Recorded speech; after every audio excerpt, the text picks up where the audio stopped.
Welcome, everybody, to Redacted on this Monday. I'm Clayton Morris. So glad to have you here. On this show, we cover the stories the mainstream media largely redacts and covers up and hides behind. We try to navigate through all of this propaganda, stories that they won't touch. Welcome in. Thank you guys so much for joining us on this Monday. Natalie is off today. She's not feeling well. I think she's down and out with pneumonia, like it's what my daughter has. So they've just been too miserable. My oldest daughter and my wife, like, miserable together on the couch. So anyway, she sends her regards, but she will not be here today. But we've got plenty of guests and news for you to get through today. So we're going to talk about this domestic terrorism ramping up. There are not only attacks on Tesla stores and storefronts and Teslas, and now Republican headquarters in New Mexico. We're going to talk about that, what the FBI is doing about that. We also got a huge update on the pyramid story over the past 24 hours. Yes, the Giza Plateau is even holding more and more secrets. We're going to talk about that story. We're also going to talk about bombing Iran. Now, you'll recall, like a week ago, Tulsi Gabbard in front of Congress said that Iran has no plans for a nuclear weapon. This is her Trump administration's head of intelligence said that. Then yesterday, President Trump basically doubles down and says, we're going to bomb you to smithereens if you don't come to a nuclear agreement, nuclear treaty on that. So we're going to get to the bottom of that today on the show. And we're also going to talk about who is running things. We talk about the deep state. We talk about the cabal. We talk about secret groups like the Freemasons. Maybe it's the Jesuits. Who else could be running things? Derek Brose is going to be joining us because he's been putting together like a 16, almost 17-part docuseries on the pyramid of power, interviewing people around the world about who's actually running things in our government. We're going to talk to Derek at the end of today's show. So good to see everyone today. Let me know where you're joining us from. We are streaming live on Rumble, which is our free speech platform. We're also streaming live on YouTube, X, and Twitch. Any other places we're streaming, David, these days? I can't keep a track. So it's a Testosterone Monday here. I said Rumble. Yeah, I said Rumble. Of course, Rumble. Yeah, we're live on Rumble. Got thousands of you watching us now on Rumble. Good to see all of you. And of course, yeah, YouTube, X, Twitch. Can't keep track of all the places. So anyway, Philip is here. David is here. We're going to get into all of the news here in a second. We're going to talk about these pyramids. We're going to talk about the domestic terrorism and so much more. But first, gold price indicators today. Zero Hedge targeting gold prices hitting $3,500 an ounce. Now, I know I want to get an update, by the way. What the hell's happening with the Fort Knox gold situation? Like, remember, we're hearing all about that. President Trump's supposed to go there. Elon Musk is going to go there. They're going to live stream the whole thing. Now it's crickets. Like, what's going on with the gold at Fort Knox? Like, does anyone know? Is it still there? Are they rushing to try to put it all back before he arrives there? Before we actually do an audit and find out how much gold is sitting in Fort Knox? I don't know. Nevertheless, if President Trump finds that there's not enough gold in Fort Knox, what does that do to gold prices? According to the experts we've spoken to, boom, through the roof. What if President Trump decides to recapitalize, change the actual price of gold? Because right now it's valued at like $42 an ounce sitting there in Fort Knox, actually putting it up to $5,000 an ounce. That has been floated by the Trump administration as well. So all of these reasons are pointing to a gold and silver surge right now. Silver hitting a 13-year high just the other day, and gold now hitting a new all-time high and on its way to $3,500 an ounce. So our friends over at Lear Capital sponsoring today's show, they can actually help you get set up and investing in gold. They actually have a new $4,200 gold report, which you can check out by going to their website. Just go to LearRedacted.com. They're an American company. They'll help you get set up investing in gold and silver, precious metals, delivered right to your door. You can put them in a your own gun safe if you want to, or you can store them off-site in a facility.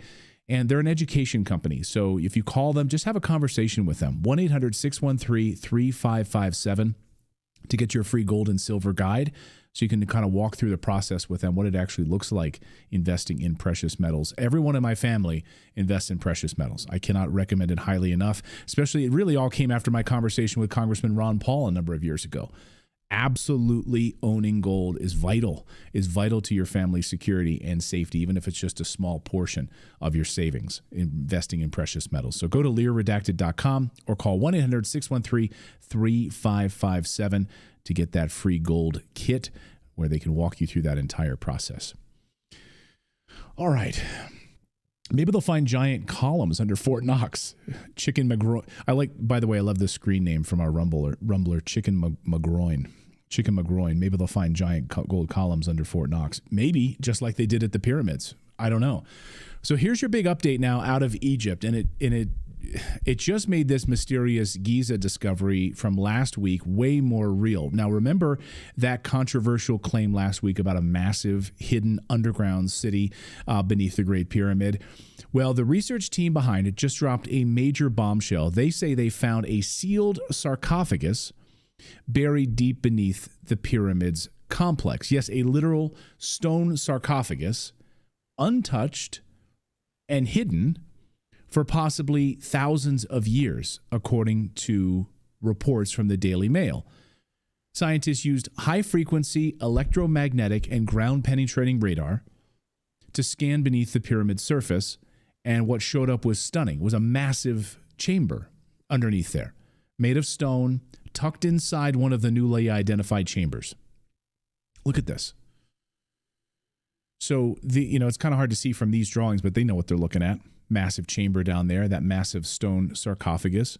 Here's some sort of artist renderings here so you can see a little bit more and understand what this is showing. Now, to be clear, no one has opened this sarcophagus yet, but the team says the object strongly resembles a sarcophagus, and it's positioning inside what they believe is a ceremonial or burial chamber. So archaeologists, of course, are freaking out about it right now. But battle lines are being drawn. Because it's so stunning to see the machining on some of these blocks, and specifically perhaps this sarcophagus, which is perfectly machined, according to experts, that we even have laser cutting machines today that can't do as well as some of these stones have been perfectly cut. I don't know how many of you have actually, been to Egypt and you stand there and look at their, and you actually look at this, being able to slide a credit card in between one of these stones. You can't do it. It's unbelievable. And here's where it gets even more fascinating and controversial, because the team still believes this site may be tied to the legendary Hall of Records, the mythical archive that is said to house ancient knowledge, possibly from Atlantis or even earlier civilizations. Of course, that's been the stuff of mystery books, right, and conspiracy theories for decades, and now it's all coming crashing right into mainstream headlines right now. But not everyone's on board about this, of course. Dr.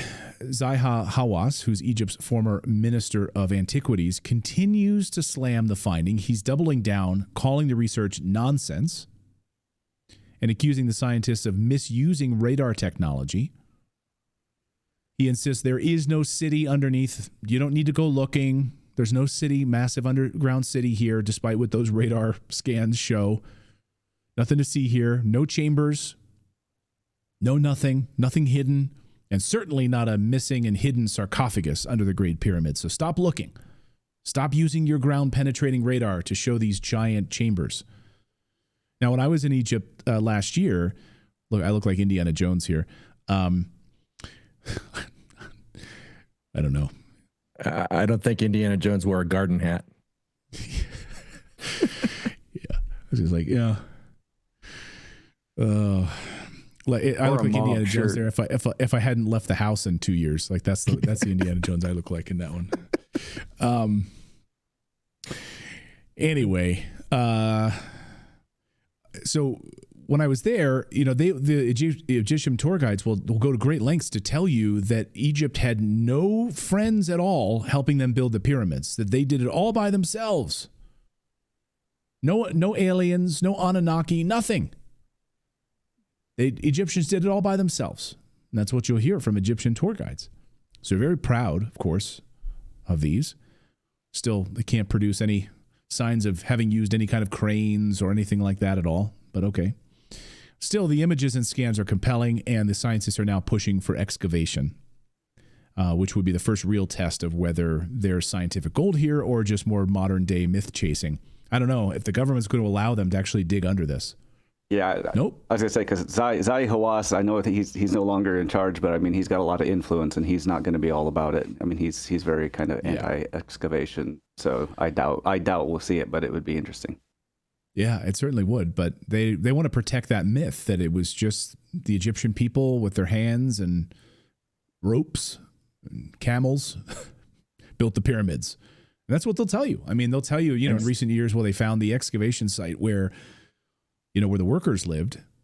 Like, yep, all of the workers spent every night here in their village here in this area. They went and worked on the Sphinx. They went and worked on the pyramids. Came back and slept, and it was a very busy working village. And that's who built it. That's it. Well, and also it's a story. It's such chisels and stuff that are more accurate than what we could do today. Like precision. You know what I mean? Like the precision is so. Like you said, you couldn't even get a credit card in there. Like we can't replicate it today with even lasers and anything that we have. Freaking lasers. We can't do it. It was magic, people saying in the chat. Pre-Egyptian construction. Yeah. Anyway, I'm fascinated by it. We'll see more about this. I'm interested to see if we'll get an excavation. All right, more news. So this just happened. The Republican Party headquarters in Albuquerque, New Mexico was intentionally torched in what looks like a politically motivated arson attack. I mean, to my mind, make no mistake about it, this is domestic terrorism. I mean, you're trying to send a political message and you're trying to intimidate, scare, harass, and hurt people. So investigators probing a fire at Republicans' New Mexico headquarters that group says is arson. So the group says it's arson. I love how CNN just couches it that way. The group says it's arson. Okay. Can you get somebody at least on the record, maybe from the fire department or from the police department? Clearly, it's arson.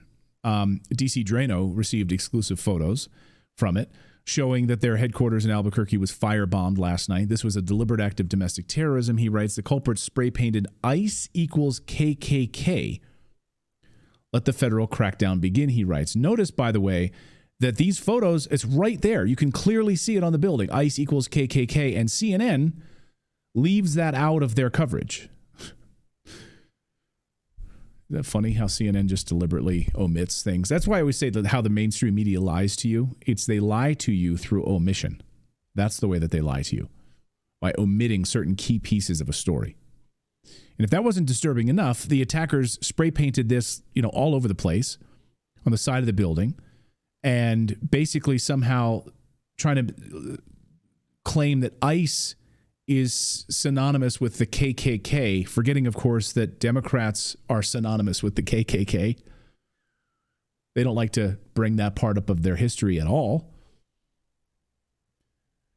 because it really, upsets them for you to call out and point out the fact that KKK and Democrats were really one and the same. Some of their famed Democrats, like Robert Byrd of West Virginia, even has highways named after him, KKK member.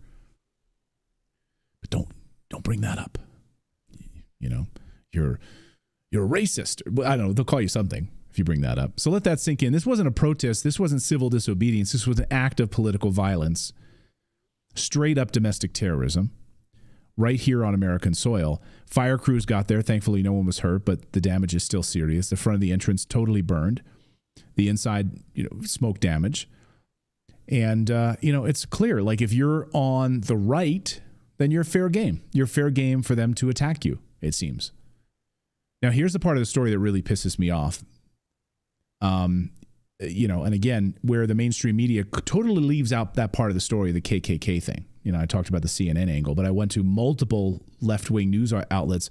There's no mention of the KKK equals ICE stuff being spray painted here at all. Not that they'd mention it. I mean, they talked about, Black Lives Matter protests were just mostly harmless, right? They're mostly peaceful protests.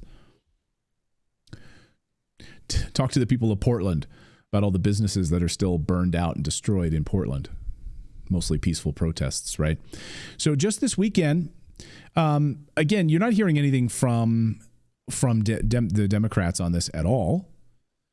And it'd be great if they were to come out and totally condemn this violence, call on liberals across the country to stop, firebombing Tesla dealerships and stuff, stop attacking people's Teslas, Stop defacing them, smashing into them, scratching them, lighting them on fire.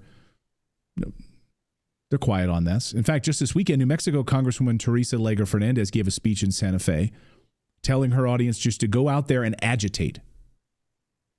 She said, quote, "We have a three-pronged project: legislate, litigate, and agitate. And you guys are part of the agitate part," she said.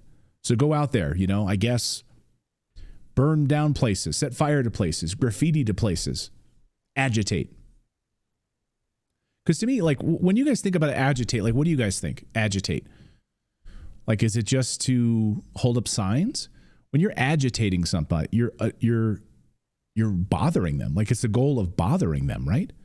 Yeah, to make them uncomfortable. Agitating in a washer. It's like... Yeah, it's exactly physical. That's physical agitation. Go out and agitate. What did you say, Philip? It was... Oh, to make them uncomfortable. Yeah. So that there is no solace. So a lot of these Tesla vandals are being caught on camera. They're too dumb to realize that, of course, Teslas have lots of cameras, right? But also the internet has been doing a great job of catching these people, and now they're being prosecuted.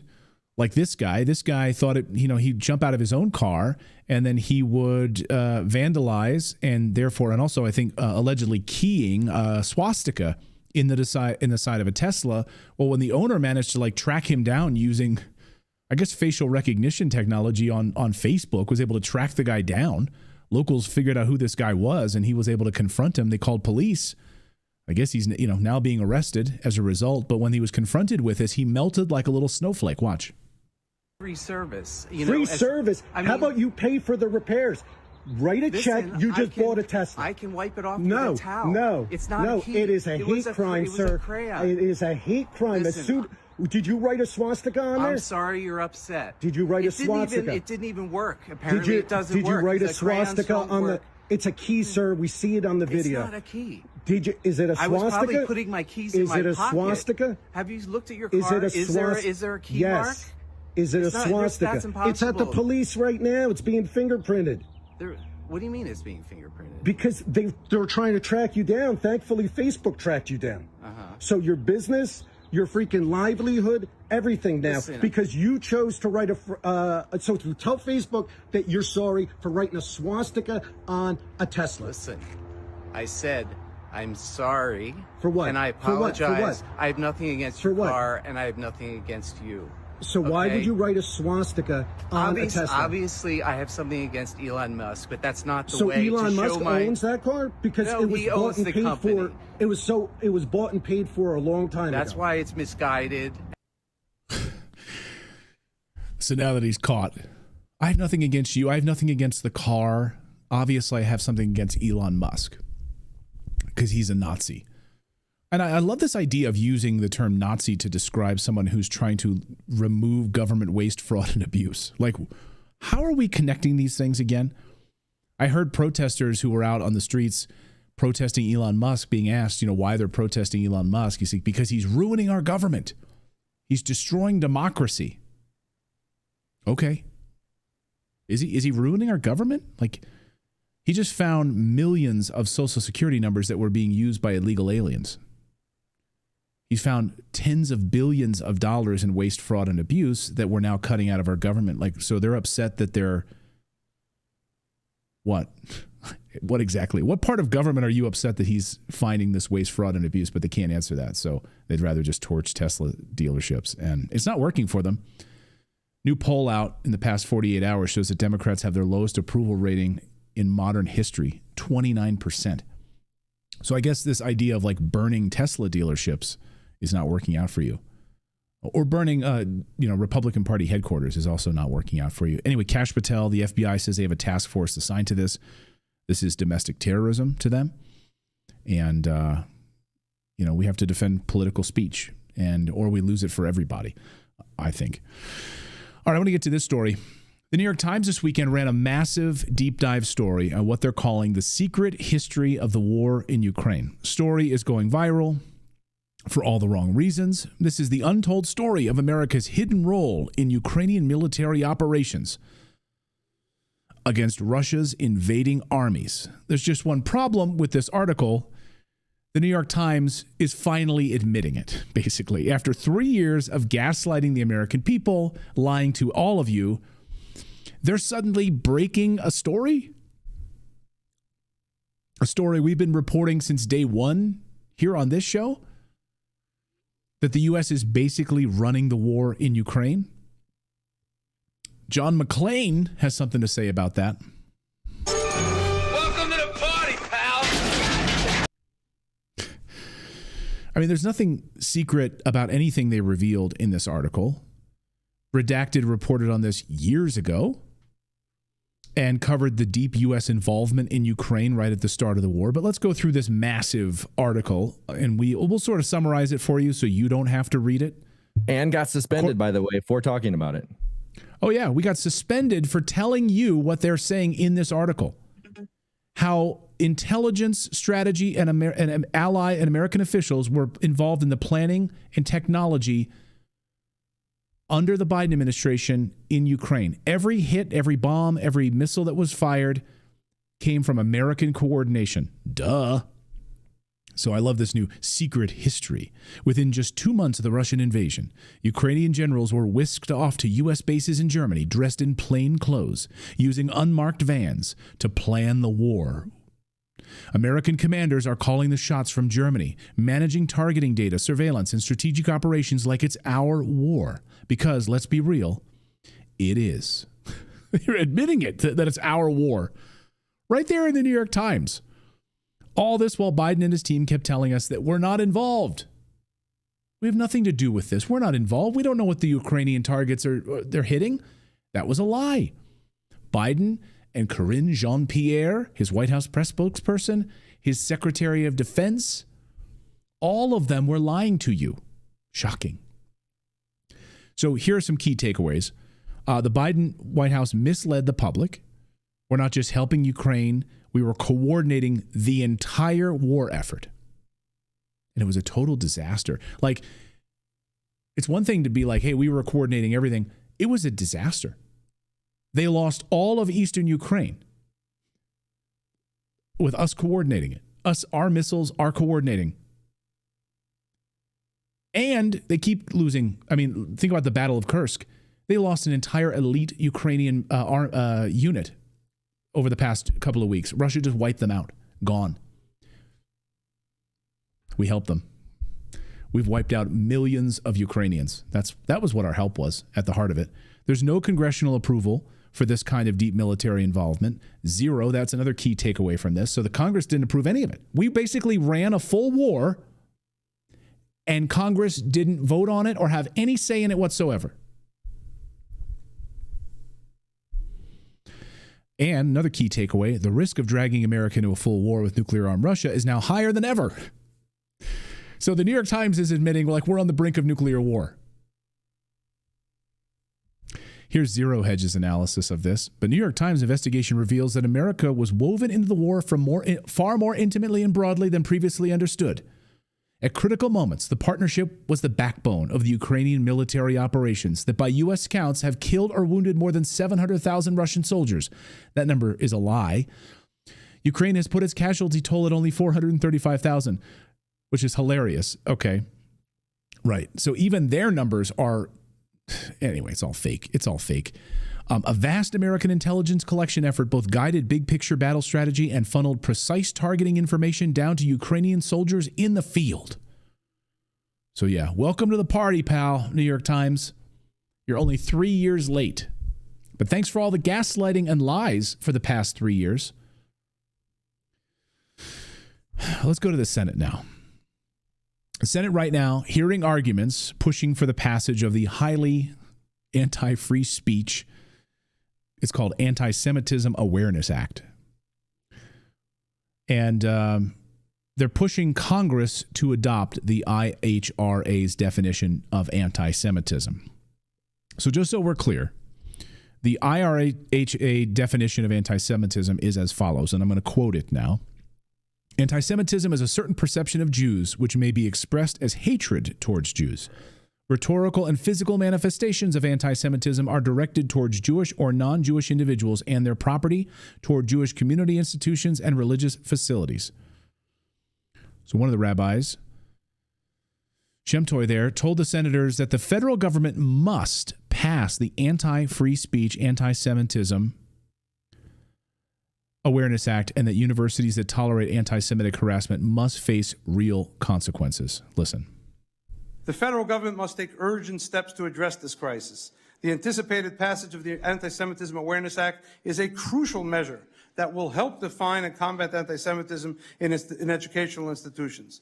The adoption of the IRA definition of anti-Semitism is another necessary step, as it provides a clear framework for recognizing and addressing anti-Semitic incidents. Without these defining developments, universities and administrators will continue to exploit loopholes to avoid taking real action. Moreover, federal authorities must demand a safe learning environment for all students, including Jewish students.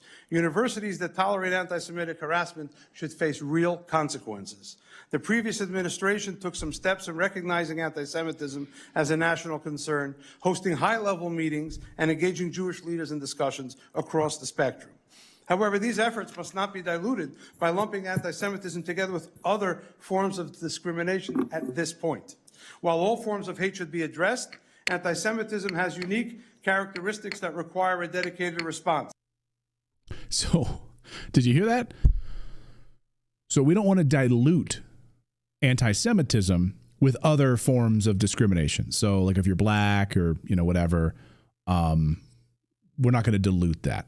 So we just want to, keep it separate here. In other words, anti-Semitism is way better, way more important than all other forms of discrimination. Okay. Here's Meowder Mittens. I like this tweet. Says, yep, we've heard this before. Anti-racism. I will fight anti-Semitism every time I see it. I will support Israel every chance I get, but I will not go on witch hunts for this piece of shit. And they go through, if you can go through like 11 different examples of what actually anti-Semitism and how it can manifest, denying the Holocaust, accusing Jews of exaggerating it, accusing Jewish citizens of being more loyal to Israel than their own nations. These are definitions that come right from the IHRA. These aren't my definitions, by the way. Denying the Jewish people the right to self-determination, i.e. claiming the existence of Israel is a racist endeavor, etc. Applying double standards to Israel, not expecting others for other nations, etc. So, but here's my favorite part. Here's where the rabbi tells the Senate hearing on anti-Semitism that it's not enough to just be anti-Semitic. You have to be anti-Semitic. Listen. Anti-Semitism is not just an age-old prejudice. It is a contemporary crisis manifesting on campuses across the nation. It is not enough for individuals or institutions to merely claim they are not anti-Semitic. As my father once taught me, it is not enough for people, especially public figures, to be neutral or not be anti-Semitic. One must be anti-Semitic. Okay. So double anti. Tony Moon says, so let's also write in that you must be anti-Asian, anti-Hispanic, anti-Black, anti-white. What's the point? So this anti-free speech bill will probably see, none of these members of Congress push back on this at all. I mean, they're just falling right in line with this. It's unbelievable as we watch our moves towards removing free speech in the United States of America, like something I can't believe conservatives are supporting. It's unbelievable to me. All right. Well, 1 week ago, Tulsi Gabbard told a congressional hearing, quote, Iran is not building a nuclear weapon. And Supreme Leader Khamenei has not activated the nuclear weapons program. Then last night, President Trump threatened a massive bombing campaign against Iran if a nuclear deal isn't reached. He told NBC News in a phone interview, if they don't make a deal, there will be bombing. And it will be bombing the likes of which they have never seen before. We want to bring in Colonel Rob Maness now. He's the host of the Rob Maness Show. I mean, what is happening here, Colonel? Trump seemingly contradicting something his national intelligence director said more than a week ago. Seems like and she would have probably access to more intelligence than anyone. She's the one that provides his daily morning briefing every morning, right? With threat assessments. So what's going on here? You make a good point, Clayton. But remember, these lower level bureaucrats it is not past them to push lies up to appointed leaders, especially early in an administration like this. And I'm not making excuses. I'm just saying the reality is, and I have direct experience in this when I was a young officer on the Joint Staff, that Ms. Gabbard probably was briefed by her bureaucrats in the intelligence world that the Iranians are not building a nuclear bomb. And that set it up to where now the president is saying one thing and she's saying another, looking like there's a disagreement, when in reality, based on the experience that I have and what we saw from the North Koreans and their nuclear weapons development program, the Iranians probably do have some level of weapons capability at this point, maybe even 3 to 7 warheads, which we knew about North Korea long before it was ever admitted in public by any of the bureaucrats or appointed leaders. So that's the baseline of where I'm coming from there. And look, they've been lying to us on Ukraine the whole time. I was talking about how the American military was running that operation, just like you were all the way from the very beginning. And we were told, no. I mean, and they lie every single day. So that's where I'm coming from. Now, as far as the president goes and what he said, there's some good news in that activity. And here it is. The good news is that, look, the president is a known quantity to the Ayatollahs and the mullahs and the IRGC. He made a big statement when he took out General Soleimani without notice and sent them the right message about his future leadership. And now we're there. We're at that future leadership. So we've got B-2 bombers in numbers that have never been deployed before to a deployed location down in Diego Garcia, if the open source reporting is to be believed, and I have no reason to question it. We've never done that before. Is that more than just a message without muscle behind it? Absolutely, because of the previous actions of President Donald J. Trump.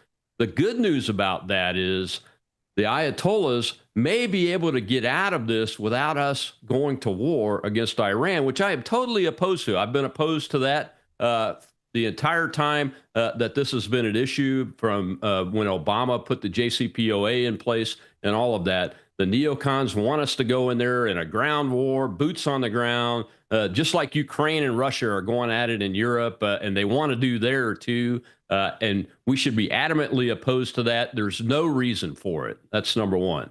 Number two, if he chooses to use kinetic force against the Iranians, it's going to likely be against their nuclear capability. So it will be limited in scope and limited in time.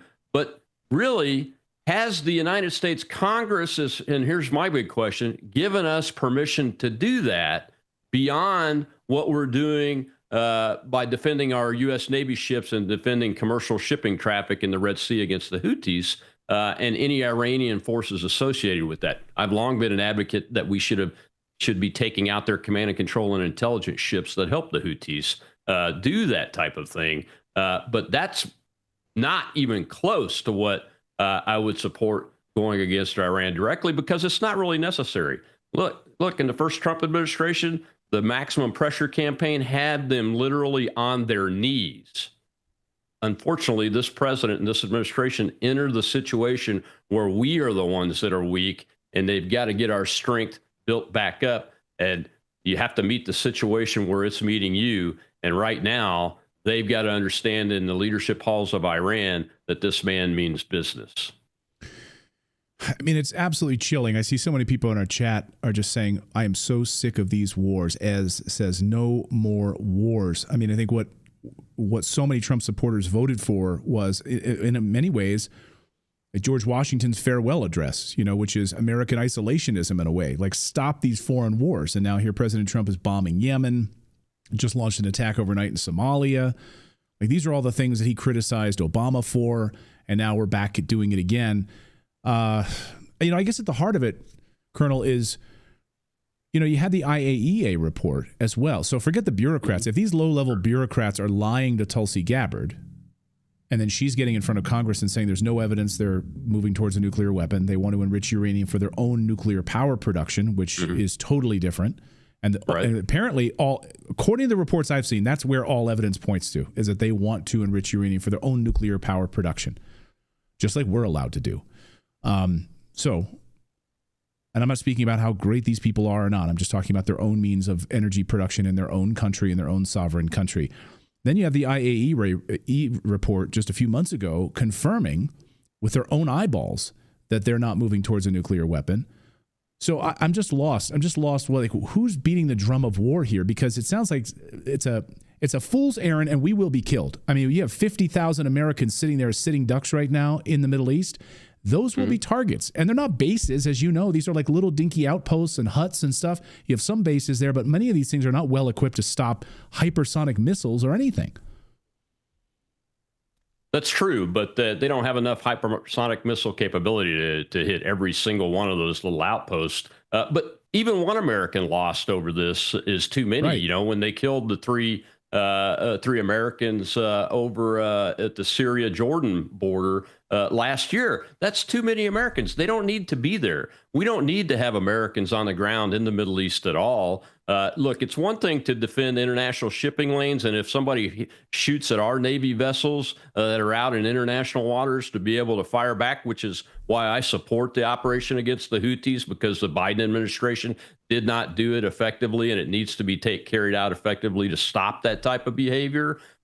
It's another totally other thing to go in and say, well, we need to go to war against Iran and put boots on the ground and do massive bombing campaigns that last for years and years. I don't support that. The American people don't support that. I don't believe Donald Trump will support that either. But again, we have to meet the situation where it is. And the situation is that we come into this, the Trump administration comes into this with America that is weak as it has ever been because of this Biden administration. And in order to get peace through strength back where we need it to be, where we're not involved in these endless wars anymore, we have to build up our strength. And while we're doing that, we have to face these criminals that are doing this kind of activity. And the Iranians are not innocent people here. And quite honestly, I don't trust the IAEA either. I've been around nuclear weapons since I was 17 years old, and I don't really believe anything that they say, nor any other international World Economic Forum type organization at all. I don't believe anything that they say. The only thing that I would believe is if I could walk in and look at it with my own eyeballs, because I would know what I was looking at. So the indications have been for many, many years now that they are building up enough enriched uranium to develop nuclear weapons. And they're at a point now where they have had enough capability where North Korea was, in my own experience, when they were getting ready to break out with nuclear warheads. And they were a lot further ahead, actually had 8 of them, if I remember correctly, before we ever acknowledged, and it was a year or two before we ever acknowledged they had the capability. So if they have that capability, we need to be taking a look at that. But that's even more beside the point. If it's a direct threat to the United States, then it's our problem. But it's not a direct threat to the United States. It's only a threat because we have our troops on the ground in the Middle East. Bingo. Or if they want to put nukes, unless they use nukes in international shipping lanes, that's a totally different story. Then we would have to respond to that.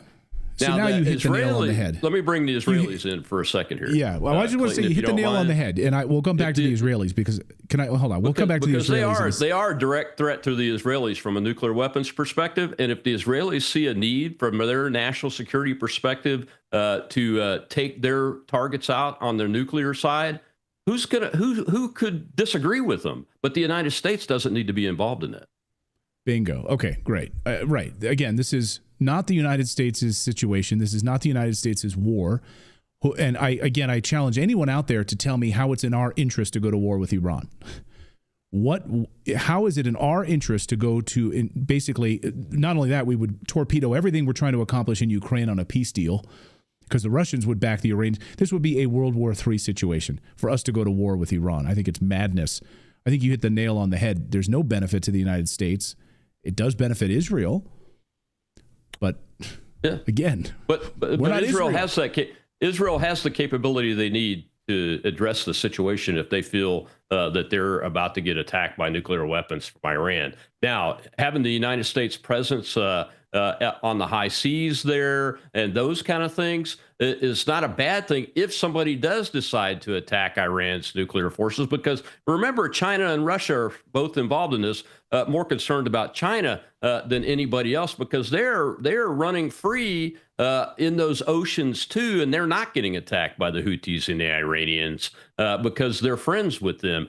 So you have to have some kind of hedge there to prevent any further outbreak, because there's the real World War III right there. It's what I've been saying since we started this stupidity with Ukraine, is that we are on the brink of a complete global World War III. And the facts don't support not doing anything, but they also don't support going further into a kinetic conflict, especially against Iran, when you don't really need to. I go back to the maximum pressure campaign. I think the president and his team originally had the right idea, and I'm voting for that. Can I ask you this? I know this is a difficult question. Why does Israel have the right to have nuclear weapons and lie to the American people about it, lie to JFK about it, lie to Eisenhower about it? Why do the Iranians not get to have nuclear weapons? Well, first of all, they got them at a different time, number one. Number two, they haven't been, they're threatening to wipe different types of peoples off the face of the earth using them. They've used them as really a deterrence capability. They've never used them in anger, haven't even threatened publicly to use them in anger. The difference between the mullahs and the Israelis when it comes to that type of weaponry is so dramatic that it's unthinkable that we would let the Islamist Nazis, and that's what they are, have nuclear weapons that they could fire into Europe, fire into the rest of the Middle East, fire into Eurasia, and eventually be able to fire onto the United States. They don't have that capability right now, but trust me, they will go after it once they do that breakout. Are they broken out? I think they're broken out already with, like I said, between 3 and 7 warheads, and they have the capability to deliver them medium range because of the missile capabilities they have. But they aren't even close to being able to hit the United States with it, although our forces would be in grave danger if they decided they were going to go use this. So the Islamo-Nazis do crazy things. You cannot rely upon them to be stable. You cannot rely upon them to be rational actors. And that's what has made the Cold War possible. And the victory there is that both the Russians, the Soviets, and the Americans were rational actors. The Chinese communists and the Americans are rational actors. Israel fits into that same category. The Islamo-Nazis, they don't fit into that category. And they are hell-bent on destroying the state of Israel and wiping it off the face of the earth, no matter what the situation is and what warrants it. It's why we keep an eye on Pakistan very, very closely, and the Indians. They both are nuclear weapons states, and so far have been rational actors and have used it for the deterrent capability that they designed them and fielded them for, which is against each other. But there's no confidence amongst anybody that I know from a Western perspective that the Iranians be the same way. Oh, man. Well, we pissed off a lot of people in the chat room today. Daniel says, damn, Clayton, that's a dumb question about, and then MSW says, yep, well said, Clayton. So you can't make anyone happy, but it's not in this. I mean, not in this, when we're sitting on World War III. You know, and I'm just pushing for an American first policy. And I hope that these neocons, I hope that these nut jobs in Washington aren't driving this administration in the wrong direction. I mean, I happen to know from my sources inside the White House that, in fact, there's a group of individuals inside the White House that are actively trying to prevent going to war with Iran. And then there's a group that's actively trying to go to war with Iran. So they're at loggerheads right now inside the White House on this very question.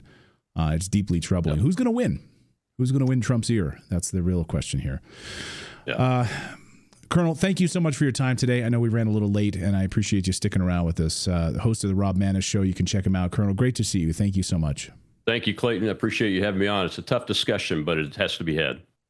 Absolutely. Thank you so much. And we should have more conversations like this. I mean, these are, obviously difficult issues to hash out. And I loved the Colonel's point about the IAEA. I mean, There's been plenty of times when I've been at loggerheads with them, right? So we're going to take them at face value, what they say about Iran. I mean, they lied right to our faces about what happened at the Zaporizhzhia nuclear power plant. Lying by omission about what actually happened there. So how trustworthy are these individuals who are part of like a UN body, a World Economic Forum body? Great point. See, these are kinds of discussions we should be having. And I agree with that.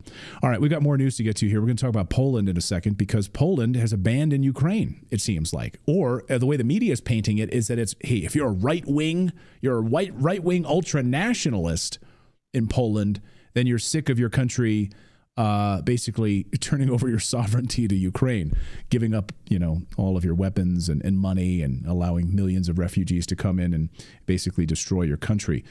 Dr. Mike Krupa is going to be joining us here in a second on that story. But first, look, I don't know your exact situation, but if you're like thousands of homeowners American Financing talks to every month, you're struggling to keep up, barely making ends meet, drowning in high-interest credit card debt, and it's not your fault. Life has gotten a lot more expensive. Inflation hit us all very hard.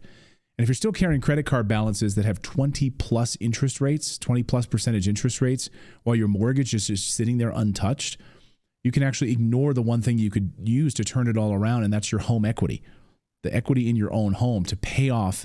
You're basically trading one financial product for another. That's the way that I look at it. I've used home equity to invest in real estate. I've used the equity in my main home to actually buy rental real estate throughout the years. So you're sitting on equity. I always say you can't eat equity. You can use it and leverage it to pay off high interest debt and actually invest. They have a team of salary-based mortgage consultants, so there isn't any incentive to put you into a loan that doesn't make sense. And there's no upfront fees to find out how much you can save. Don't wait. Call American Financing today. Start feeling that relief. That's 866-890-8434. That's 866-890-8434. Or visit AmericanFinancing.net/redacted. And their disclaimer is NMLS 182334. You can check that out at nlsconsumeraccess.org. All right. I think we're still waiting on the doctor to jump in here.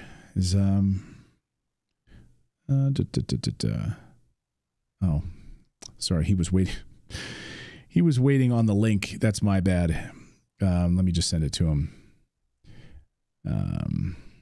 Yes, waiting on you. So in the meantime, maybe we can take some super chats. We're going to wait on him a second here. David, can you pull up some super chats? Yeah.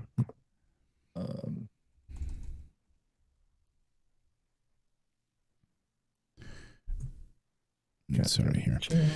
But no, I just love this conversation because I think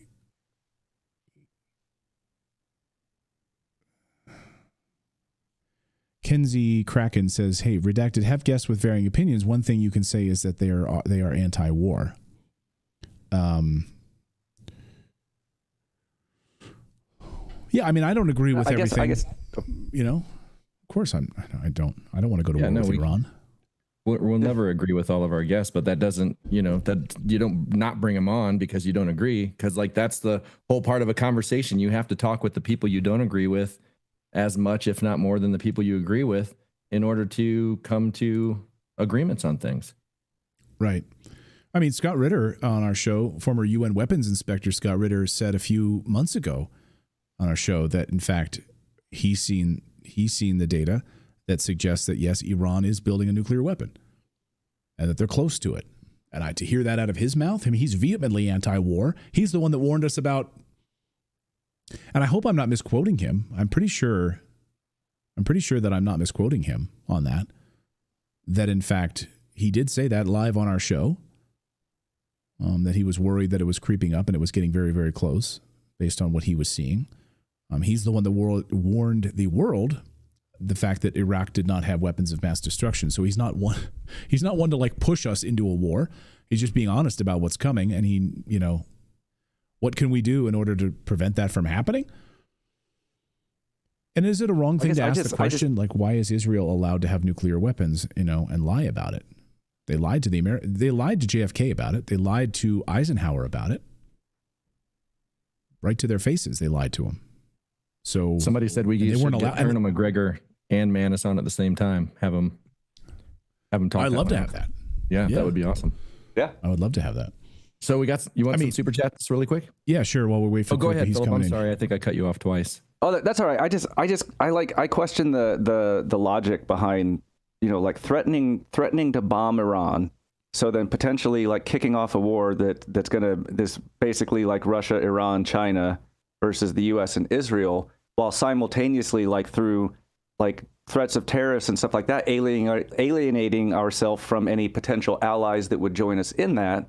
So essentially it'd be like kicking off a world war in which most of the allies we've had traditionally would likely bow out to come to our rescue. It seems like a very dangerous game to not connect the economic pressure we're trying to put on the world and then also threatening militarily in a way that just seems counterproductive to me. Yeah. Right. And also when we see what these sanctions do to different countries, I mean, it's absolutely devastating, to these people. So, I mean, look, when Libya has like, fuel and, financial sovereignty and energy sovereignty, but we can't allow them to be energy independent. So we have to bomb them and kill Muammar Gaddafi. Well, and think about it too. It's like we have, so these countries want to have these weapons and want to move into like BRICS and things like that because we weaponize everything. We're the only ones in world history that have dropped those weapons on a civilization. And also we put sanctions on everybody, which is in itself an act of war. People do die under sanctions. I don't think a lot of people realize that. So why wouldn't these countries want to take measures to not allow us to be able to put sanctions on them, one, and to be able to threaten them with nuclear war? Why shouldn't they have the same ability to say, no, we'll strike you back, or we'll strike first if you threaten it? Like, in my opinion, they have every right to do that. And why are we the ones that are able to dictate that when we're the ones that have dropped them? Yeah, we're the only country in the world that's dropped the nuclear weapons, and we get to dictate that. I mean, this should be off the table, but as Memphis in our chat says, the people of Iran aren't all extremists. But that's the way they're painted in the West, right? That everyone that lives in Iran is an extremist. Everyone there, the young people, everyone's an extremist, and therefore should never be able to defend itself. So again, I mean, we've done plenty of interviews with Iranians that just want their own country and they want to be left alone. And they don't want to be involved in these massive wars. They don't want to be under sanctions. They want to be able to enrich uranium for their own nuclear power, like we do in the United States. And they've been doing it under the eyes of apparently our own intelligence agencies.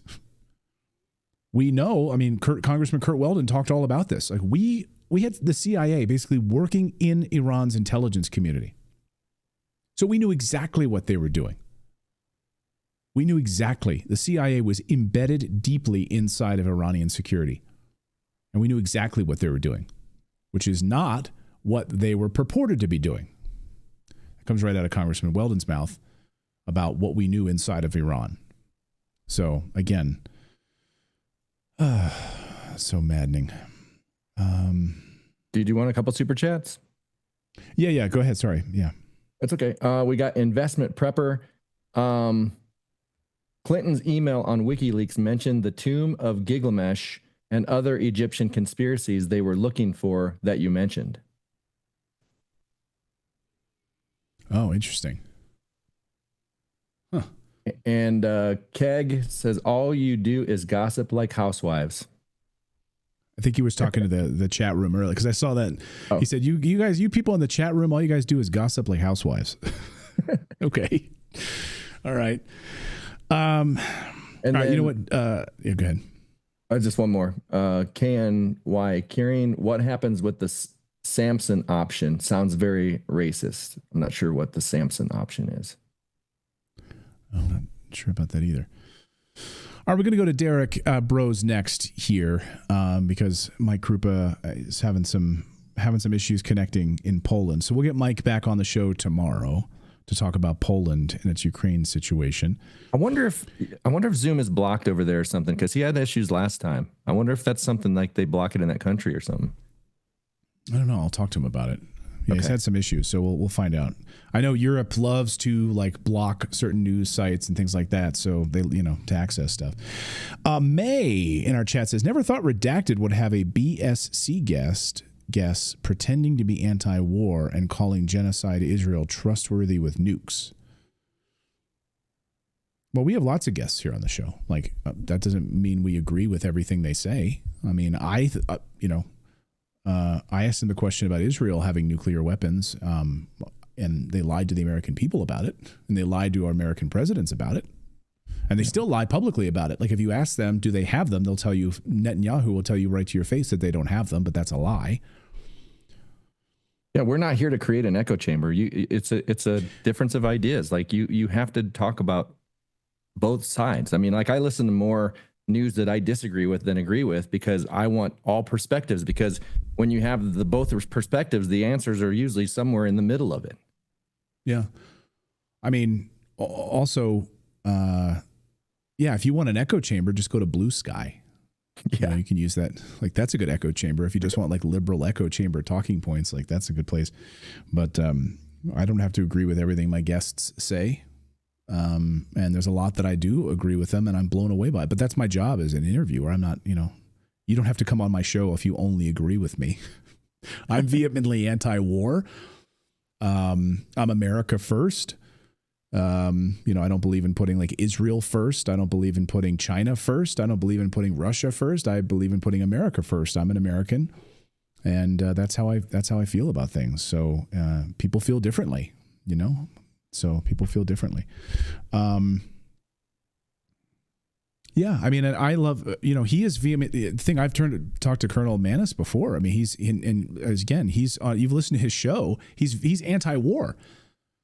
He does not want us going to war. And he specifically talked about our American troops and forces being in that region who are going to be sitting ducks.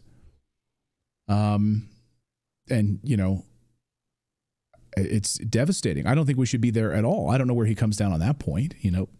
If he thinks we should have a force in the Middle East, I'm a kind of an isolationist. He said that.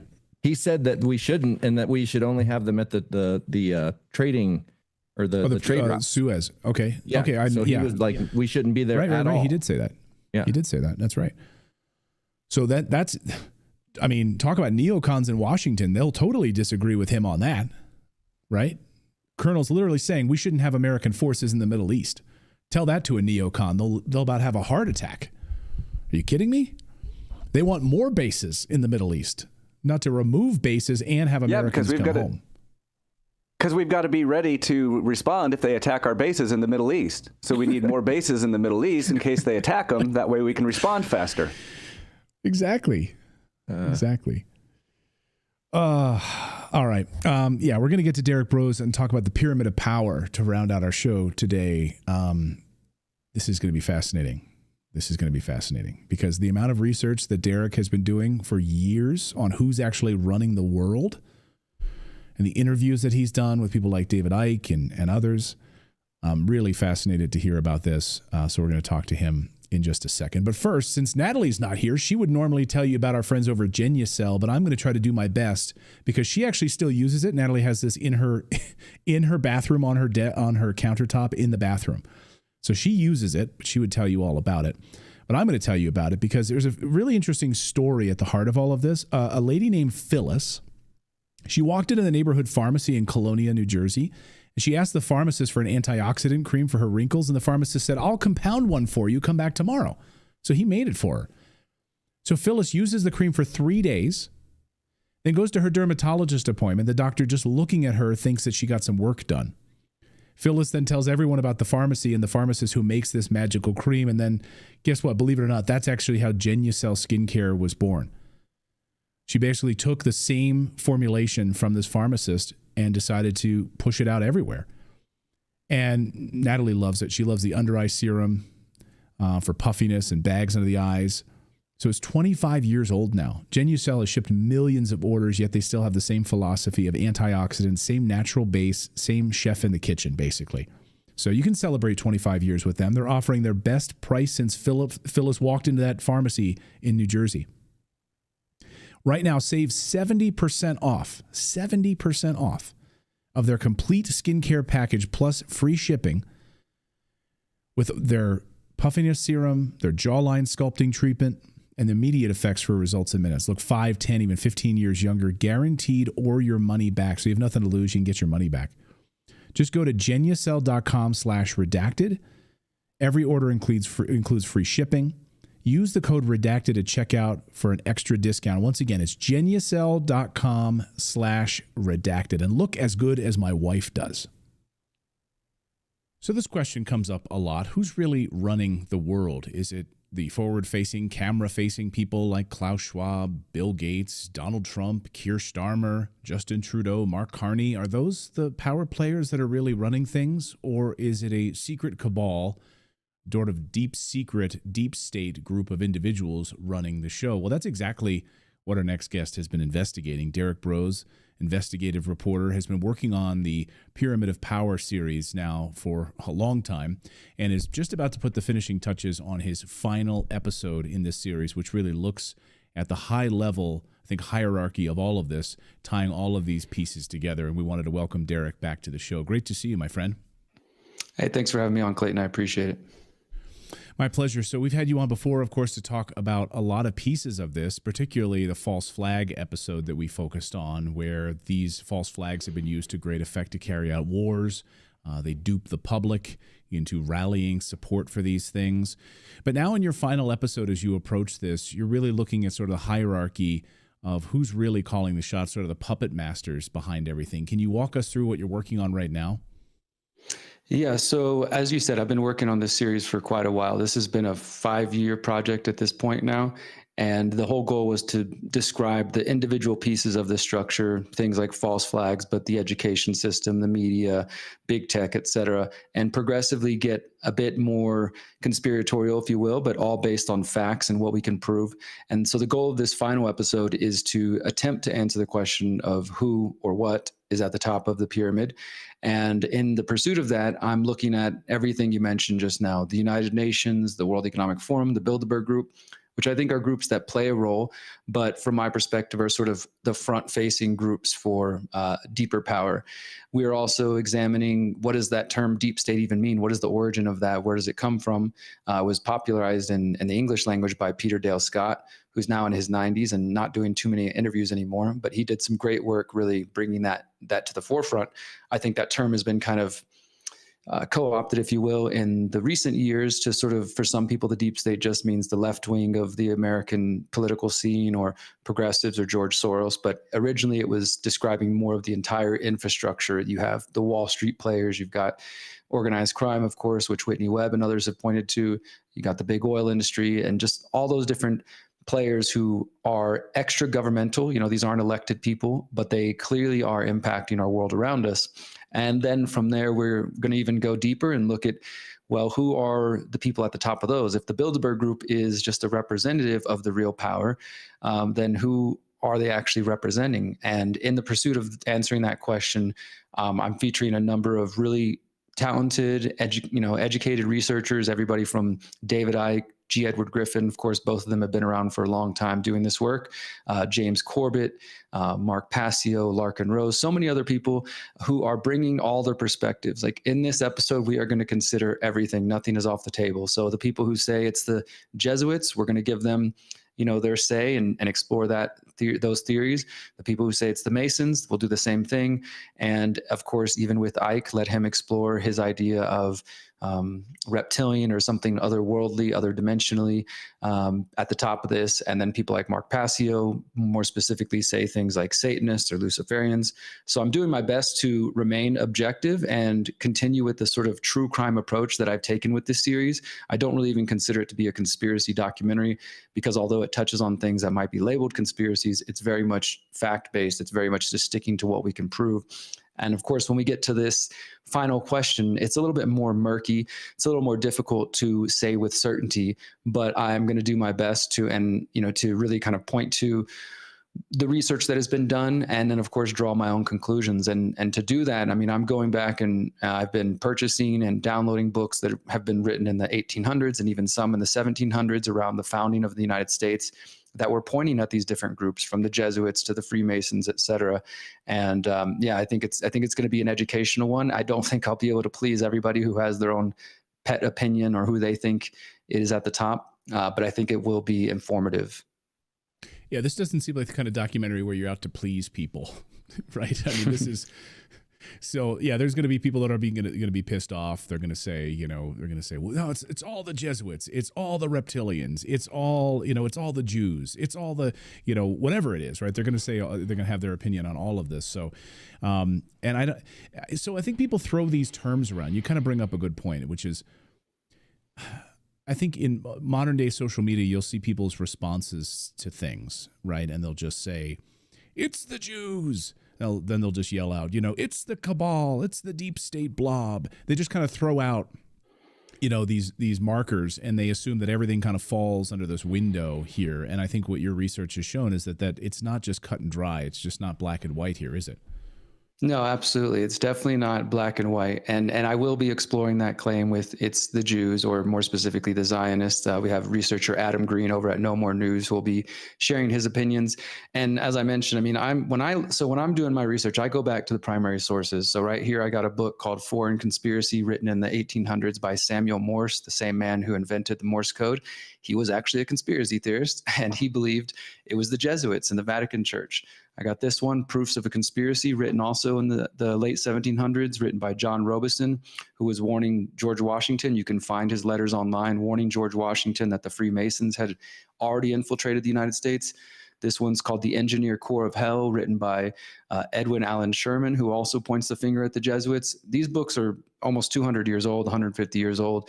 That doesn't mean they're factual just because they're old, of course, but I do find it interesting to go back and for people to recognize that these sort of lines of thinking and lines of questioning, they're not new. This isn't just something that came about because of the internet. Perhaps we have much more access to the information now, and so conspiracies and conspiracy research is more widespread. But there is no doubt that the claims of influence in the United States and elsewhere have existed, and there are 100% facts behind them. I mean, we can look at, just as one example, the fact that dozens and dozens of U.S. presidents, Mexican presidents, European monarchs, presidents and prime ministers around the world have been Freemasons, very high level Freemasons. That is, there's no controversy about that. That's documented fact. We can also look at the Russian Revolution, the French Revolution, the American Revolution, Spanish Revolution, the coup of Hawaii to make Hawaii a state in the United States. All involved people who were high level Masons. And in the same vein, you can also look and see Jesuit influence throughout history in different areas. So there is facts there. Now, it's just sort of where we get to the place where we might need to speculate a little more is how much of those influences which were involved in wars and revolutions and uprisings still exist today. There are people who have theories that say the Freemasons and the sort of secret societies that exist today, the Bohemian Club and others, that they have a lineage that dates all the way back to ancient Egypt, right? And the Egyptian secret societies or the Pythagorean Egyptian societies. I'm less certain that you can actually draw that distinction. There might be some groups who claim that and say, well, we're the modern version of this or that, but it's, I think, more hard and difficult to prove, although many of us might believe and suspect that there is literally just some lineage that has been passed down from the ancient Egypt or ancient days of Rome, and then secretly passed down and down and down. But for certain, we can say that in the last 150 to 200 years, there are people involved in secret societies who may have been inspired by those older groups that are behind the scenes and are influencing our world. So I want to touch on the David Icke stuff because, here's a guy who was calling out this stuff before the internet was even around, right? So he was tapped into this well before, a lot of younger people came along and jumped on the internet and started exploring these topics. So the reptilian piece of this, it's very easy for people to slough that off and be like, oh, that's just way over here, fringe. But I've seen a lot of stuff. You've seen a lot of stuff. Where did you come down on your discussions with David Icke on this reptilian question? And can you maybe explain a little bit this to our audience? That might be sitting there like, okay, Clayton, now you've lost me. We can talk about Jesuits, we can talk about Freemasons, but reptilians running things, it's too much. Yeah, I definitely think that's a bridge too far for many people. So I was lucky enough to go to the UK last October and to sit down with David for 3 hours. And I released most of that interview, but a few of the questions are specifically for the documentary, and his answers will be coming out when we release this in May or June. And of course, I had to ask him about his claims. And so for those who don't know David's history, he came about, of course, in the early 90s. He had a controversial start, sort of claiming he was the second coming of God or Christ, however you will. And I didn't get into that with David, but since then, in the 90s and late 90s, he started to expand his research, and he drew the conclusion based on studying various historical references, cultural references, that he believes point to the existence of not only some sort of alien, but maybe I think he would say extra dimensional, not necessarily like from another planet per se, but something else that does sort of present itself in the physical form as 10 to 12 feet tall reptilians standing on 2 feet. And of course, others in different areas of research, UFO research particularly, have kind of taken that over the years. But David was really the first person that I know of that proposed that idea and kind of got it out into the masses. And I don't want to speak for him, of course, but I encourage people just to read his works, read his books, because David, I think that's the main thing he always comes at whenever people say, "Oh, you're crazy. There's no way that's possible." All he asks is for people to look at the research that he's done, to look at the historical references he puts forward, and then you can make up your own mind. But I did sort of dig into that and ask him to describe, like, what do you think is at the top? Is it the reptilians at the top of the pyramid? Is there something else? And I don't want to give away his entire answer, but the short version of it is that he believes that even the reptilians are not the top of the pyramid, but there is this energy, this spirit, if you will, that has possessed them and that possess certain humans here on our planet that we might call evil. We might call, different things, but that's sort of what he places at the top of it. So even if somebody was to say, well, I don't believe the reptilians, but if there's, Henry Kissinger or whatever human being you want to place at the top of the pyramid, in David's eyes, it's still that those human beings are actually possessed by something that has taken over and is this sort of dark force that does feed off of war and violence and fear and death and all the sort of things that we would term negative in our dualistic reality. Right, because at the heart of it, we say, "Oh, there's a spiritual answer to this question, the pyramid of power," but it might really be, did I say physical? We might think it as a physical response here, but really might be a spiritual top of this pyramid, right? I mean, that's controlling all of us, controlling these pieces of these demonic pieces. When I had my friend Tucker Carlson on a few months ago to talk about the White House, under the Biden administration, really believed that it was like demonic forces running things there. And I'm sure there are people within the Trump administration who might have that same kind of control over them at a spiritual level that are doing pretty nefarious things, trying to lead us into war with Iran or whatever else it is.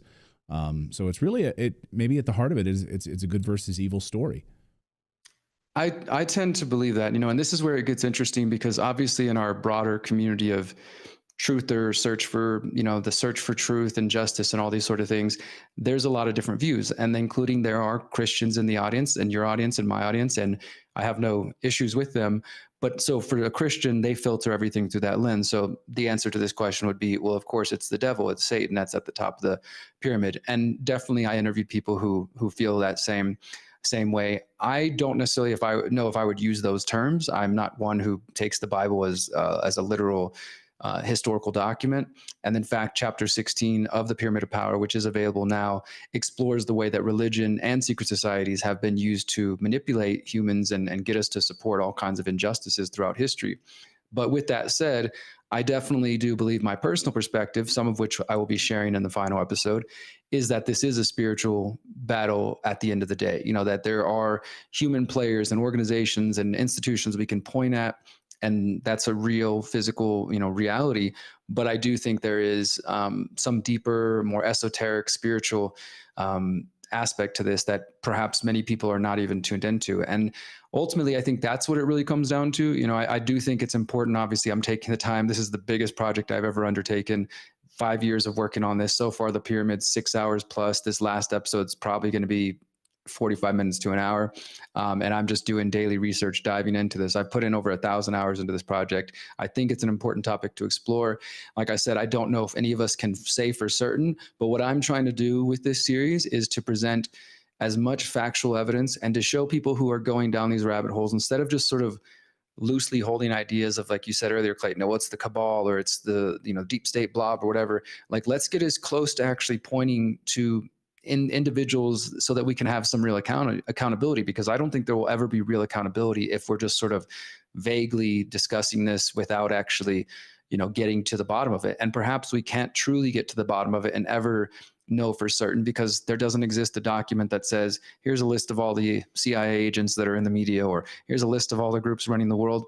But surely there are lots of theories. There's, names have been tossed around, like the Committee of 300, of course, the roundtable groups. And I'm exploring each and every one of these ideas. There's also another one, Synarchy, which I've only recently become familiar with.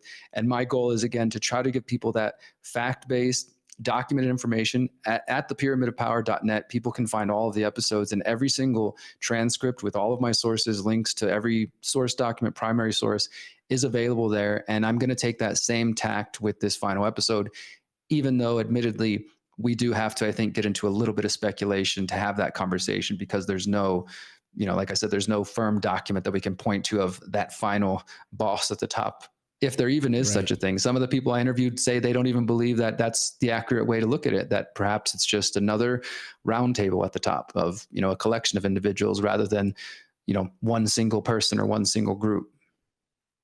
Well, I mean, even like the David Icke stuff. I mean, I've definitely interviewed people. I've watched many interviews. I've spent countless hours looking at the secret space program, and you have this really international cabal of individuals who are together. But if you listen to their stories, they've been transported to the moon. They've been literally in the moon base. Multiple witnesses who have been, I've spoken to a former Air Force member who's been to the moon. And what she told me was horrifying. And these individuals at the moon base, for crying out loud, controlling and basically almost allowing us sort of puny humans to even have a seat at the table because we're so far behind in technology. And so this reptilian question, the white-haired Nordics question, like, I'm there for all of it because, I'm not a closed-minded individual. I'm interviewing, members of the Air Force, members of the military who've seen these things and who've been to these meetings and witnessed this stuff. So we go about our day, we go to Target, we have lunch with our family, we put dinner on the table at night, but there's some serious stuff going on that we have really no idea behind the scenes, right? Yeah, absolutely. And I think that's probably why it's so overwhelming for many people, Clayton, is because we are generally just good people trying to go about our day, take care of our families, accomplish our goals and have a good time when we can, while also understanding there's massive governmental corruption. And that's one thing to understand. The government's corrupt. There's scandals happening, but to really try to get to the bottom of it and understand, well, who is at the top? Because I think some people make the mistake, and let's say maybe more in a mainstream view, that government is inept. And so corruption happens, but it's really just because government isn't, efficient enough. We just haven't perfected that institution. And actually, Gary Allen, a researcher from the 70s, who was one of the first people to point at some of these things, he called in his book, None Dare Call It Conspiracy, he said there was sort of two ways to look at history. One is this conspiratorial view of history, which is that people conspire together. There's nothing crazy about that. Men, women, groups get together and say, hey, maybe we could fix this oil market to have some extra profit. Or people conspire together to throw a secret birthday party, humans conspiring. The other view of history is just this accidental view of history, that everything is just kind of happenstance and unfolding, just randomly.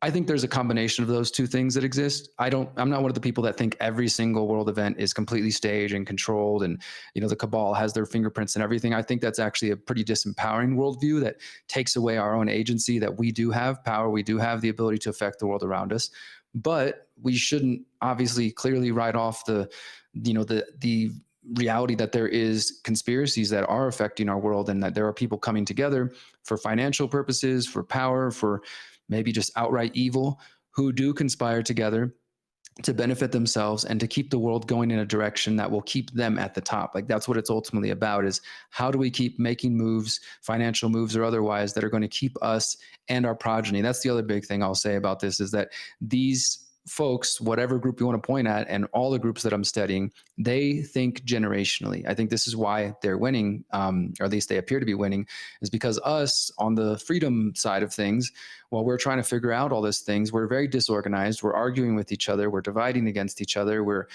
distracted by daily social media, whatever is trending, whatever is, the latest thing you're supposed to be offended by.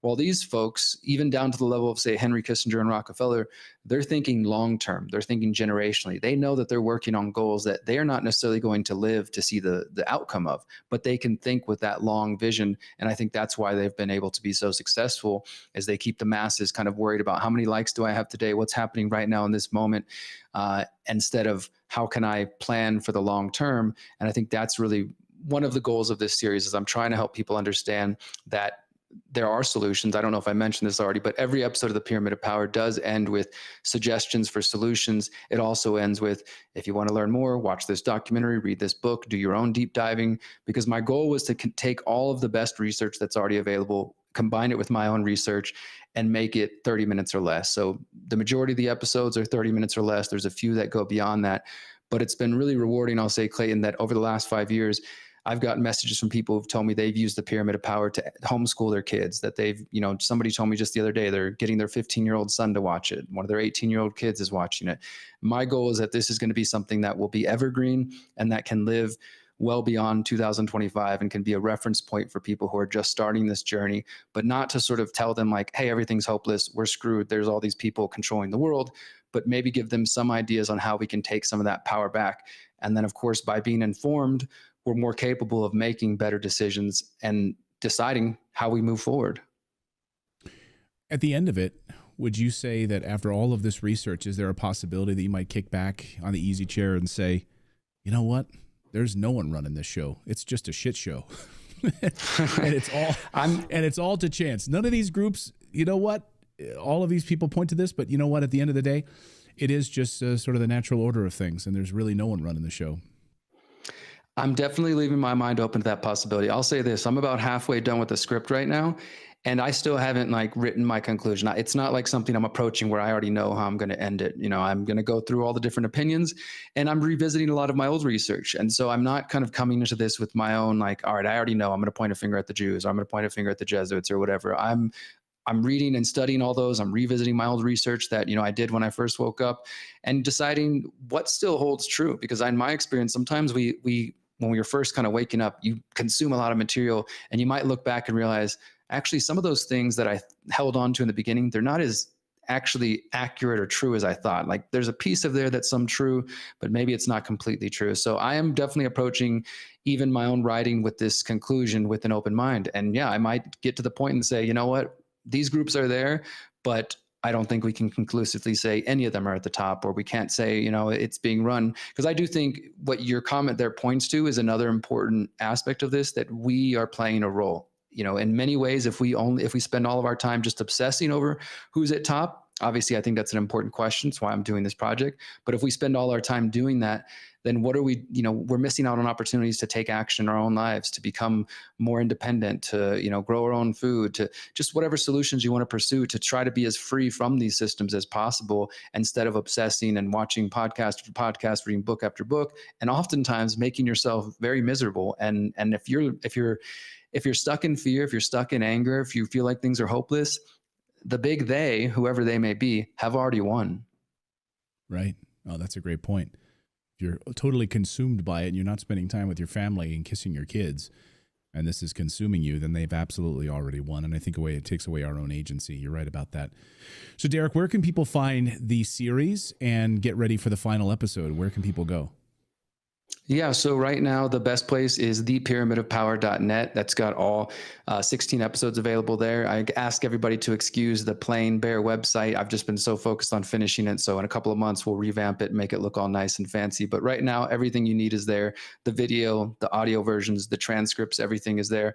And I'll also mention You can find it at my main website, theconsciousresistance.com. And if anybody is interested in supporting us, this entire project has been crowdfunded over the last 5 years. We've raised just over $40,000 that has been just completely donated. And all that's done, I haven't taken a dime from it. That's just gone to pay my amazing, talented editors who take my research, take my audio narration, and make it something that's worthy of watching. So if anybody's interested in contributing to our final crowdfunding for this last episode, you can go to theconsciousresistance.com. There's a little banner at the top, and you can click that. And we appreciate all the support. And most of all, though, what matters is just share it. Just share this information out. I've been working on this for 5 years, and every day new people are discovering it. And as I said, I do think this is going to be a project that I'm going to promote for the rest of my life. The plan is, once we're done, is to turn it into DVDs, USB drives, and I'm also going to be turning all the scripts into a companion book so people who prefer to read this information can have access to it too. Wow. Yeah, it's the project of a lifetime, right? It's great. That's great, Derek. Well, thank you so much for coming on, sharing your thoughts here with us on as you approach this final documentary piece of this. And it's been fascinating to watch throughout this process. Derek, great to see you. Thank you so much. Thank you, Clayton. Thanks so much, Derek. Well, that's going to do it for us today on this Monday. So great to have you all here. Please, if you're not already subscribed, it's free to follow us and subscribe on whether you're on YouTube, whether you're in Rumble, on Twitch, on X. Please hit that subscribe button. You can turn on a little bell notification too, so you'll be notified when we are live, which is every day at 4 p.m. Eastern time. Once again, Natalie sends her regards. Sitting this one out today with pneumonia. She hopefully will be back tomorrow. Fingers crossed. So thank you guys so much for joining us on this Monday, and we'll see you guys back here tomorrow.